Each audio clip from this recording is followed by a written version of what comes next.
respect each other, and move on. Thank you all.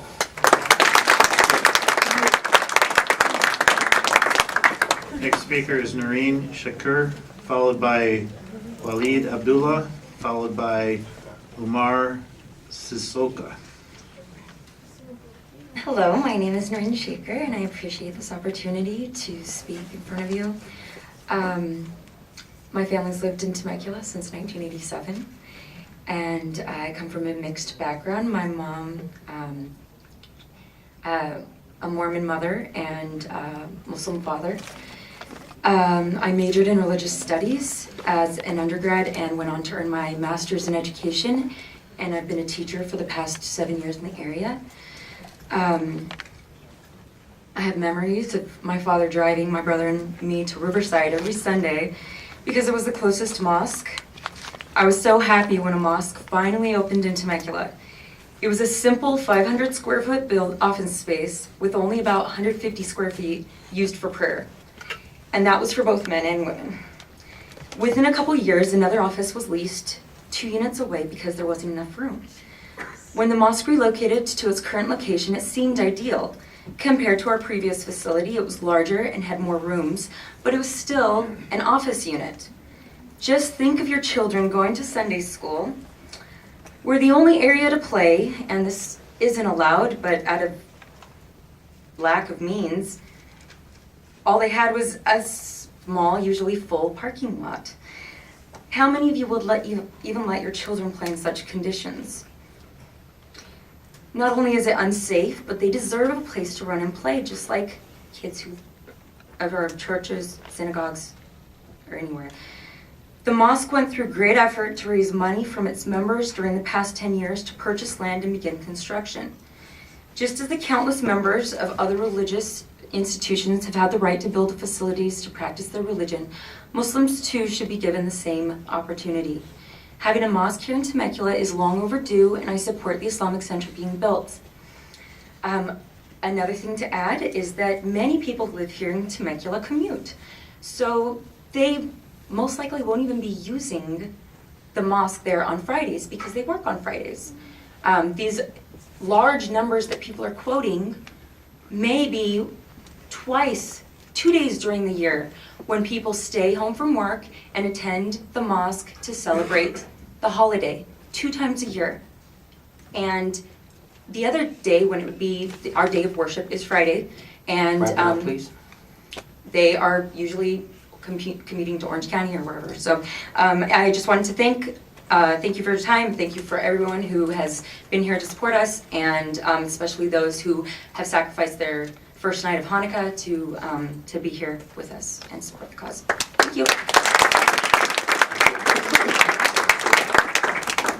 Next speaker is Waleed Abdullah, followed by Omar Sisloo, followed by Michael Johnson. Good evening, and thanks for the opportunity to speak before you. For the folks who were talking about, you can build a mosque, but not here, reminds me of George Carlin's when he used to say, NIMBY, not in my backyard. You can build, but not in my backyard. But anyway, for those folks who are concerned about traffic, I could say that you need to take a deep breath. The Muslim faith folks, they're required to pray 5 times a day. The first prayer is typically about an hour before sunrise, and I do not drop off my kids to school before sunrise. Not an hour before sunrise. So for those folks who go pray at the mosque before sunrise, those 10, 15 people, I'm hoping the number will grow. That will be definitely before kids go to school. Friday prayer, yeah, we're gonna have a large number of folks praying for Friday. I'm not an expert on traffic, so the folks who did the study on traffic, we have to believe that they did it based on their knowledge, based on the things that they know what to do best. For Friday, Friday prayer normally is concluded 10 minutes before 2 o'clock, and schools are not dismissed typically until 2:30 on Fridays or 2:45. So that shouldn't be a big problem either. The current mosque that we have, it's been there for about 12 years before I even moved to the Temecula Valley. I live in Marietta. I moved about 7 years ago. My kids go to school here. I have 4 kids. and they go to the Sunday school. And by the way, I teach at that Sunday school. What we teach the kids in the Sunday school is how to behave, how to be good citizens, how to deal with classmates in school. And by the way, my kids are being selected Students of the Month, Teacher's Choice, and they've been excelling. Yes, we do a lot of work with them at home, but the mosque has a lot to do with it as well. And we're hoping that we are given the opportunity to grow, to build a better facility that can accommodate more people who can learn how to behave in the society and grow to be good, law-abiding citizens. For the Sunday, some folks are concerned about the Sunday traffic because we have the Sunday school. I am not on the school committee, even though I teach there, but I'm sure the brothers on the school committee will consider that. And if there's a need to move it to a different day, like Saturday or such, I'm sure they will work towards reducing the traffic there. Thank you so much. I see the yellow light. Sir, I will wrap it up. Thank you. Have a great night.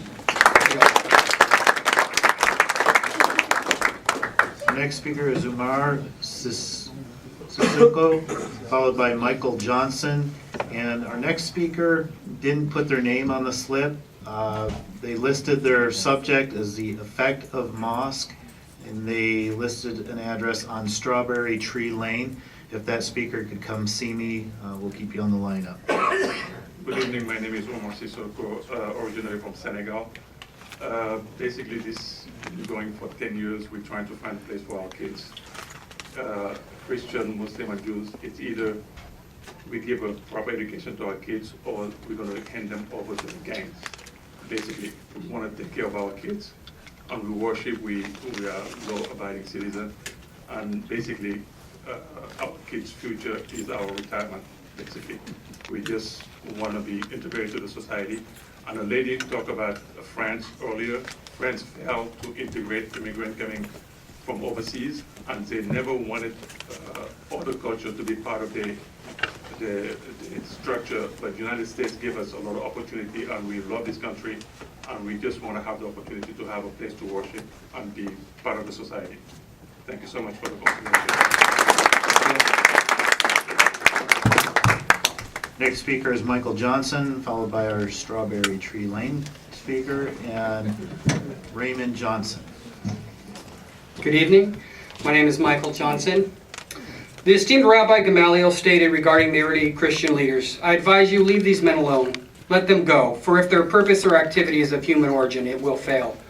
Rabbi Gamaliel was the teacher of the Apostle Paul, who stated, there is no difference between Jew and Gentile. The same Lord is Lord of all and richly blesses all who call on him. Then continues, everyone must submit himself to the governing authorities. In our country, continuing the attitude of tolerance by both Gamaliel and Paul, the governing authority protects freedom of religion. The house of Israel never went to other lands in the days of the prophets to deface non-Jewish temples. First century Christians never defaced non-Christians' houses of worship, and early Muslims likewise were commanded to destroy neither church nor synagogue. There are three arguments against the new mosque. The first argument is used to hide the second argument in public discourse, and the second argument is used to hide the third argument, which many actually keep secret from each other. The first argument we've already discussed, parking issue. It was very costly to us and unfortunate that it was imposed on us when we could have been helping the needy in our community. Yet us Muslims worship on Friday afternoon when most people are at work and school, and that's the only time when we show up as a large body. This is used to hide the second argument that Muslims encourage extremism, terrorism. There's nearly 2 million Muslims in the world, 5 billion Christians, 2 billion Muslims, 5 billion Christians. Yet the Irish Republican Army is Catholic. Do we blame all the Catholics? The KKK is Protestant. Do we blame all the Protestants? Is it fair to judge all Muslims who elected female and African presidents in their own countries before we here in America did, for a tiny extremist minority? Let he who's without sin cast the first stone. When I read the Quran, it brought tears to my eyes. Yet I was hesitant to visit the local mosque in its warehouse because I feared an anti-American sentiment and even an anti-Jewish sentiment. However, after a year of active worship in the mosque, I can only say unequivocally this negative sentiment is absent. It's a superstition created by ignorance and fear. The third argument is simple. People here enjoy hating Muslims. They need someone to hate. This land does not have a mandate for stone-casting bigotry. We cannot justify this same sort of false Christianity which executed innocent young women in Salem and slaughtered my Native American ancestors. as well as many others in the name of this unbiblical bigotry. It's odd the opposition, in large, actually claims to be Christian, though Muslims actually believe in Jesus Christ. There's no good reason we can't all get Wrap it up, along sir. and share knowledge. When everyone's pillow hits the head at night, you'll be alone. You'll be before God, and you'll have to think, who do you worship?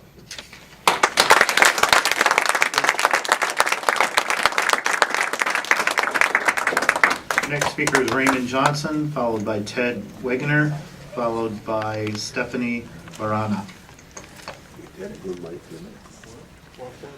Good evening. I've been an environmental attorney here for 17 years. I never realized there were this many environmentalists in Temecula. I guess I've just never been to the right meeting because I've never been there to show up to support my stuff. But I'd like to kind of set a little thing straight on the conspiracy theory of the night, that somehow you all are violating the Brown Act by having this draft resolution. And the reason you have it there is that if you don't put it there, some CEQA attorney like me is going to sue you because you didn't have it available for the people to see in advance of the meeting. And that's why it's there. There's no ulterior motive. You have to have it there.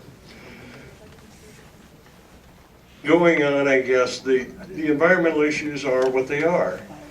And that's what you're really looking at, are land use issues and an environmental issue. Listening tonight, I'm a little surprised. I never realized that Americans had become so fearful. And it sort of surprises me as a Christian myself. I'm a little surprised that many of the people who apparently here this evening are Christians have so little faith in their own faith, in their own Lord, that they don't feel that it can survive in the marketplace of ideas, and that somehow if we let the Muslims in, that was somehow going to cause the demise of Christianity. The U.S. Constitution that guarantees their freedom of religion and ability to build a mosque to practice their religion is the same Constitution that prohibits Sharia law from taking over in the United States, because we have this wonderful thing called separation of church and state. And it works both ways, and it's designed to work both ways. And it was a wonderful thing. As I said, I've been in this community for 20 years. Sir, you need to wrap it up. Yes, sir. Have always been incredibly impressed with here. And I was recently in the Midwest when the hullabaloo hit the news a month or two ago, and I was really embarrassed for Temecula to see the hatred and the vitriol and the ignorance that went out to the people of the nation. Sir, your time is up. Thank you. Thank you very much.